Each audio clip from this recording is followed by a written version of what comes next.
শুনেছি কাউকে কাঁদালে নাকি তার চোখের পানির হিসাব দিতে হয়।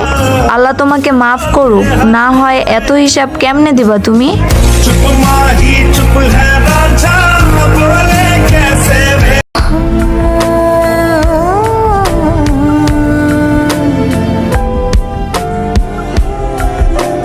तुम बिन मैं देखो तो क्या से क्या हो बैठी, तुमको जो खोया तो खुद को भी मैं खो बैठी।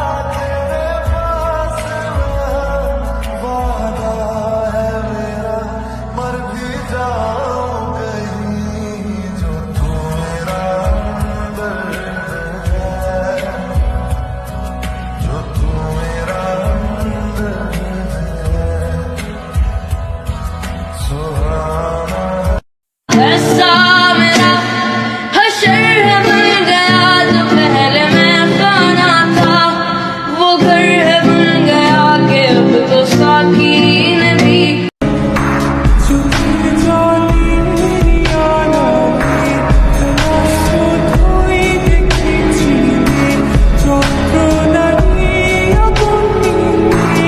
হে আমার রব, আমি কি আপনার কাছ থেকে কিছু অনুগ্রহ পেতে পারি? আমি কি এটা ধরার আগে এটা ধরতে পারি? আমি কি এটা পড়ার আগে এটা পড়তে পারি? আমি কি আমার ভবিষ্যৎ স্বামীর সাথে দেখা করার আগে আমার সাপ চাচার সাথে দেখা করতে পারি? আমি কি আমার ভবিষ্যৎ স্বামীর হাত ধরার আগে আমার সাপ চাচার হাত ধরতে পারি? আমি কি আমার পারিবারিক জীবনে অংশ নেওয়ার আগে আমার সাপ চাচার পার্পেল জগতে অংশ নিতে পারি? আমি কি স্বামী হিসেবে আমার প্রিয় মানুষটাকে পেতে পারি? मैंने तेरा नाम दिल